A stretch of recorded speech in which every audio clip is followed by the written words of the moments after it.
Assalamualaikum warahmatullahi wabarakatuh. Saya Lailatun Fajri dengan nomor NIM 43040200116 akan menjelaskan sedikit tentang pengertian dari akhlak tasawuf. Pengertian dari akhlak itu sendiri. Akhlak berasal dari kata akhlaqo yuhlaku ihlaqon, yang berarti tabiat atau kebiasaan. Dengan begitu, akhlak atau huluk bisa diartikan budi pekerti, adat atau kebiasaan, muru'ah, dan dapat diartikan sebagai tabiat. Akhlak menurut beberapa tokoh agama, seperti halnya Ibnu Mas'awai, keadaan jiwa yang mengarah untuk melakukan segala sesuatu tanpa berpikir dan tanpa melihat atau mempertimbangkan. Sedangkan menurut Imam Ghazali, akhlak adalah suatu keadaan jiwa yang tertancap di dalamnya dan bersumber beberapa perilaku yang bisa keluar dengan mudah tanpa harus membutuhkan berpikir, tanpa adanya ikut campur dari orang lain. Sedangkan menurut Ibrahim Anis, akhlak adalah keadaan jiwa yang di dalamnya bersumber beberapa perilaku, baik perilaku itu baik atau buruk, dan perilaku tersebut dilakukan tanpa berpikir dan tanpa paksaan dari orang lain. Kesimpulan dari tiga tokoh tersebut adalah keadaan jiwa yang mendorong manusia untuk melakukan perbuatan secara spontan, tidak berpikir panjang dan tidak melalui paksaan orang lain. Hal-hal yang mendorong manusia untuk melakukan sesuatu. Yang pertama adalah tabiat.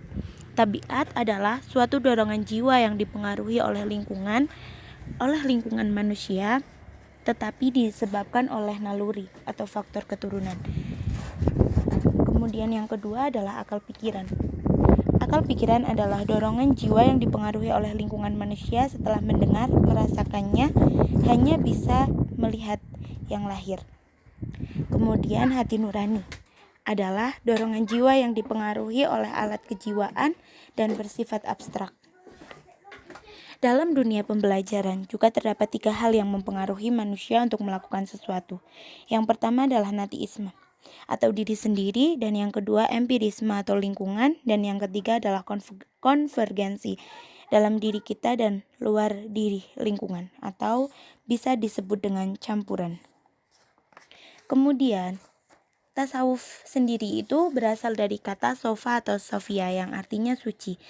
Secara istilah, tasawuf adalah usaha untuk mendekatkan diri kepada Tuhan dengan sedekat mungkin melalui metode pensucian rohani maupun dengan memperbanyak amalan ibadah. Metode pensucian diri dengan zikir dan amalan. Fungsi tasawuf itu adalah untuk mensterilkan hati manusia dari berbagai macam penyakit hati dan untuk mengantarkan manusia menuju keselamatan dunia dan akhirat. Perilaku sufi menurut Harun Nasution berakhlak dengan akhlak Allah dan mempunyai sifat seperti sifat Allah. Akhlak tasawuf adalah upaya melatih jiwa dengan berbagai kegiatan yang dapat membebaskan dirinya dari pengaruh kehidupan dunia, sehingga tercermin akhlak yang mulia dan dekat dengan Allah. Tujuan mempelajari akhlak tasawuf. Yang pertama, memberikan pedoman untuk manusia dalam mengetahui dan membedakan antara yang baik atau yang buruk dan benar atau yang salah. Kemudian yang kedua adalah akhlak menjadi salah satu hal terpenting dalam tatanan kehidupan. Hubungan antara akhlak tasawuf dan dunia modern. Keterlibatan dan kontribusi orang Islam dalam dunia modern tentunya punya cara sendiri yang sebisa mungkin tidak melepaskan identitas karakternya. Maka boleh mengikuti arus zaman, tetapi tidak boleh terhanyut ke dalamnya dan harus selalu menjaga keharmonisan pada beberapa hal berikut. Yang pertama adalah hubungan manusia dengan dirinya sendiri. Kemudian yang kedua, hubungan manusia dengan lingkungan. Kemudian yang ketiga, hubungan manusia dengan Tuhan. Dan yang keempat adalah hubungan manusia dengan manusia. Review dari kelompok 1. Akhlak kepada Sang Pencipta yaitu Allah, dan akhlak kepada lingkungan sekitar. Pengertian dari akhlak. Secara bahasa, akhlak berarti budi pekerti, perangai, tingkah laku, dan tabiat. Secara istilah, tingkah laku atau sikap seseorang yang sudah menjadi kebiasaan setiap individu dan kebiasaan tersebut selalu dilihat dalam perbuatan sehari-hari. Ciri-ciri dari perbuatan akhlak yaitu tertanam kuat dalam jiwa, dilakukan dengan mudah tanpa pikiran, timbul dari dalam diri, dilakukan dengan sungguh-sungguh, dilakukan dengan ikhlas. Akhlak kepada Sang Pencipta yaitu Allah. Sikap atau perbuatan yang seharusnya dilakukan oleh manusia sebagai makhluk kepada Allah sebagai Khalik. Bentuk dari contoh akhlak terhadap Allah. Menaati segala perintahnya, selalu beribadah kepada Allah, berzikir kepada Allah, tawakal, tawadu kepada Allah, ridho terhadap ketentuan Allah, akhlak kepada lingkungan sekitar. Yang berkaitan dengan lingkungan adalah sesuatu yang berkaitan dengan manusia, tumbuh-tumbuhan, atau benda-benda yang tidak bernyawa. Pada dasarnya, akhlak yang membahas terhadap lingkungan yang bersumber dari manusia sebagai khalifah. Contoh akhlak kepada lingkungan sekitar, memelihara dan menjaga alam agar tetap bersih dan sehat, menghindari pekerjaan yang menimbulkan kerusakan alam, tidak memetik bunga sebelum mekar, tidak mengambil buah sebelum matang. Review dari kelompok 2, yaitu manajemen hati sebagai inti pendidikan akhlak. Pengertian dari manajemen kolbu. Manajemen atau itu berarti pengelolaan, sedangkan kolbu itu hati. Jadi, manajemen kolbu itu pengelolaan hati agar senantiasa berada pada jalan yang benar tanpa dipengaruhi oleh nafsu. Inovasi manajemen kolbu dalam pendidikan akhlak.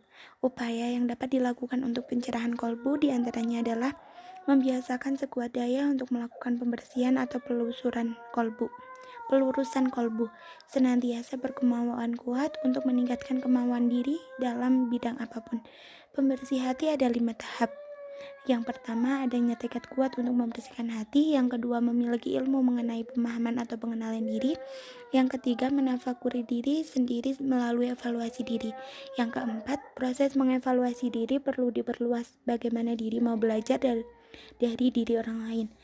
3 materi pokok yang terkait dengan manajemen kolbu. Yang pertama adalah keutamaan hati.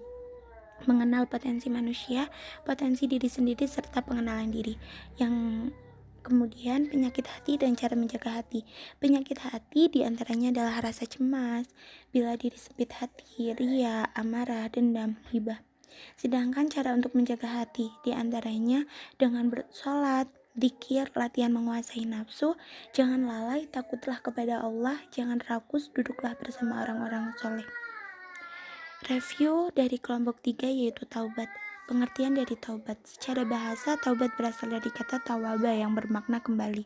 Sedangkan secara istilah, taubat adalah kembali kepada Allah dengan melepaskan hati dari belenggu yang membuatnya terus-menerus melakukan dosa, lalu melaksanakan semua hak Allah Subhanahu wa Ta'ala. Syarat-syarat dari taubat: ikhlas karena Allah, berhenti dan terlepas dari perbuatan dosa dan maksiat, menyesali perbuatannya, bertekad dan berjanji tidak akan mengulangi lagi, melakukan taubat sebelum maut menjemput, meminta keridhaan atau mengembalikan hak. Yang ketiga adalah rukun-rukun taubat.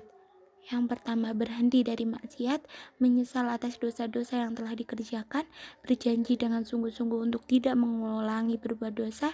Dalam hal dosa kepada orang lain, hendaklah ditambah dengan menyelesaikan persoalannya dengan orang lain yang bersangkutan tersebut. Fungsi dari taubat. Fungsi dari taubat sendiri itu adalah mengembalikan diri ke jalan yang benar dan terlepas dari dosa-dosa yang telah dilakukan. Menjauhkan diri dari perbuatan maksiat dan mendekatkan diri kepada Allah adalah fungsi utama dari taubat. Jenis-jenis dari taubat. Yang pertama, taubat wajib. Meninggalkan perintah atau meninggalkan larangan. Meninggalkan perintah atau meninggalkan larangan. Kemudian yang kedua, dianjurkan atau sunnah. Taubat yang dianjurkan adalah taubat yang dilakukan karena meninggalkan perkara-perkara yang dianjurkan. Manfaat dari taubat itu sendiri diantaranya terhapusnya dosa, memperbaharui iman, lebih mendekatkan diri kepada Allah, mengganti keburukan dengan kebajikan, mengalahkan nafsu, menguatkan tekad, meningkatkan kecintaannya kepada Allah. Terima kasih. Wassalamualaikum warahmatullahi wabarakatuh.